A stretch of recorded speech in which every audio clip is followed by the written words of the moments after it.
start with our basics. This is the bread and butter of, if you don't know where to start in EWC, this is where you start, all right? Intro 100 and 150.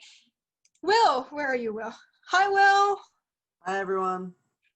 Tell us about you. Tell us about Intro 100 and 150 and how excited you are to be teaching it. Hi, everyone. So thank you all so much for coming. I will be instructing for Intro 100 and 150. It will be my third time, or even fourth for some, teaching the curriculum now, and I've had a great time doing it so far. I'm a graduate of Harvard College with a degree in social studies, where I worked at the Writing Center there for 3 years. I've also worked as a travel writer, and I've done some work in sociology research as well. So Intro 100, 150, these are kind of like our bread and butter, the skills you need to begin higher level middle school or high school writing, okay? So this is available for kids as young as 4th and 5th grade, but it's gonna teach you skills that you're gonna be using all the way up through high school. And so I'm not gonna go through the whole structure now, but the main skills we cover, we do a bit on sentences, forming really strong, powerful sentences, forming paragraphs, and then we do 2 in-class writing assignments to put those skills to work. So we do a personal narrative, and we have our kids write a biography. So I'll be teaching that all fall long, and I'm so excited to do it. Thank you so much, Will. Yes, the calendar, I'll go over calendar in a little bit, but first of all, I also want to show you guys like how the curriculum or how our handouts / class guides actually work. All right, wait, now I have to move this again. Okay, no, this is fine. All right, so the first class of Intro 100, well, you can't write without learning how to read. So the first one is how to read, all right? I am actually, at this point, I am going to drag over a handout that we typically use. All right, once this gets going. Bear with me for a moment.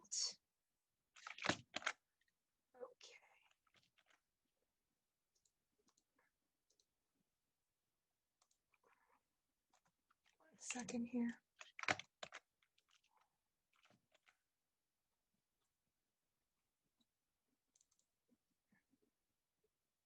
Okay.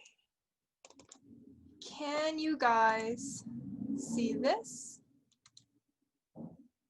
Give me a thumbs up if I can see it. Okay, great. Perfect. So students will normally receive every single week a handout, something like this, all right? And the first one is an introduction to annotations. So this is a handout that they'll receive. The first one is how to read, and we'll take a look at this quote from Edgar Allan Poe.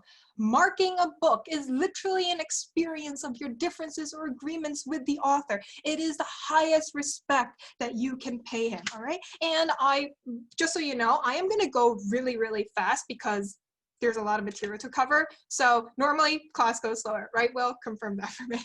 Much slower. Much slower, yeah. But why is it important to annotate text? Well, it's because active reading is thinking, and thinking is expressed in words, spoken or written, all right? And reading a book is a conversation between you and the author. Marking a book is literally an expression of your differences or agreements with the author. Guys, it's so important to annotate. Like if you walk out of here with nothing else, and just know you got to annotate your reading. You got to annotate it, all right? And so the question is, well, how should I be annotating it?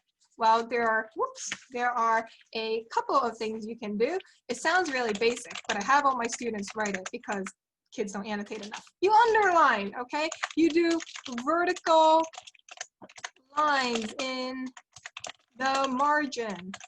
You would put stars or asterisks in the margin as well, all right? Maybe you want to put numbers in the margin. Maybe you want to number other pages. You can circle keywords or phrases, all right? And you should also write in the margins. Write. What could you write? Well, if you have questions, write your questions. You could reduce complicated discussion. Oops. Or you can outline your arguments. All right. That is basically a very quick overview of annotations, how to read, and how our students' guide work. All right. And so normally we would always give an example. So let me go back here, and I am going to give an example in the presentation. One moment here. Okay. We are going to take a look at the annotated examples of the MLK I Have a Dream speech, okay? All of you guys know the I Have a Dream speech. I am happy to join with you today in what will go down in history as the greatest demonstration for freedom in the history of our nation, all right? Literally one of the most famous speeches. And the question is, well, how much should I annotate? Great question, guys. Here is what you do. You print out or take a screenshot of the screen that you see before you. You print it out, you put it on a wall. Anytime you annotate something, put it next to it and ask yourself, is it the same, less, or more than what Jane has annotated here? And that will be the answer to your question. This is how much you need to engage with the text, all right? I have a dream. 50 years ago, a great American in whose symbolic shadow we stand today signed the Emancipation Proclamation. Will, what's a score? A score just means 20 years, but it's kind of a weird way of saying that. And so what's 5 score then? So 5 score is 100 years. And why doesn't he just say 100 years ago, a century ago? Why 5 score? So what he's doing here, he's making an allusion. And what he's doing is making an allusion to what is probably the second most famous speech in American history. And that is Abraham Lincoln's Gettysburg Address. So Lincoln's Gettysburg Address starts with 7 years ago, our fathers brought forth in this continent a new nation conceived in liberty, dedicated to the proposition that all men are created equal. So that is one of the most famous lines in American history. By starting his speech the same way, Martin Luther King is putting himself in that same tradition of fighting for freedom. Awesome, great. That's how much I want you to engage with the text. And let's take a look at this line that I absolutely love this line. 100 years later, 100 years later, 100 years later, he lives on a lonely island of poverty in the midst of a vast ocean of material prosperity. Lonely island, vast ocean, poverty, prosperity. Will, what figure of speech is that? That is what we call a juxtaposition. A juxtaposition, very nice. And prosperity, for those of you who don't know what prosperity means, prosperity. Write it down. Go check a dictionary. I'll give you a hint. It's the opposite of poverty, okay? We do vocabulary building. Vocabulary building is huge in our classes, all right? Manacles of segregation. Manacles, if you don't know what it is, write it down. You guys are building vocab every single week as well, because that also improves your writing, okay? And this is the second part of the speech. I am a history dork, so I am going to tell you guys something that I think is just really cool. The most famous part of the I Have a Dream speech is where he says, I have a dream, like 7 times. I have a dream that my 4 little children will one day live in a nation where they will not be judged by the color of their skin, but by the content of their character. I have a dream today, all right? He says this so many times, and actually there is a gospel or preacher-like quality to it, and that is because MLK's job is actually a preacher. And also, everything underneath that dotted line is improv. All right, that means he basically made it up on the spot. It wasn't in his prepared remarks, which means the most famous part of I Have a Dream speech was completely done on the spot and wasn't scripted, which is kind of cool. All right, I think that's kind of cool because I was a history major. Okay, awesome. And Will already went through this pretty briefly, but just quickly once again, we do the how to read.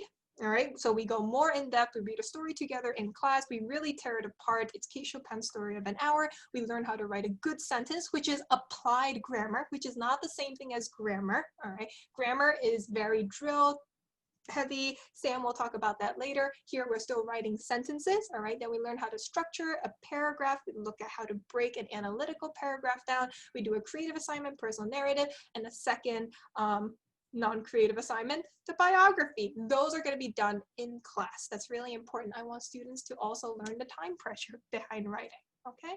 So that is the Intro 100/150 curriculum. Thank you, Will, so much. Thank you. Many of you are probably wondering, well, what's the difference between 100 and 150? It's the age. All right, and you can actually find out by taking our diagnostic test on www.airwritingcenter.com/placement, okay? There are 3 parts. A and B are grammar. Part C is more reading, all right? And that will basically determine whether you're 100 or 150. 100 generally tends to be grades 4 through 6, and and 150 tends to be grades 6 through 8, all right? So now, at this point,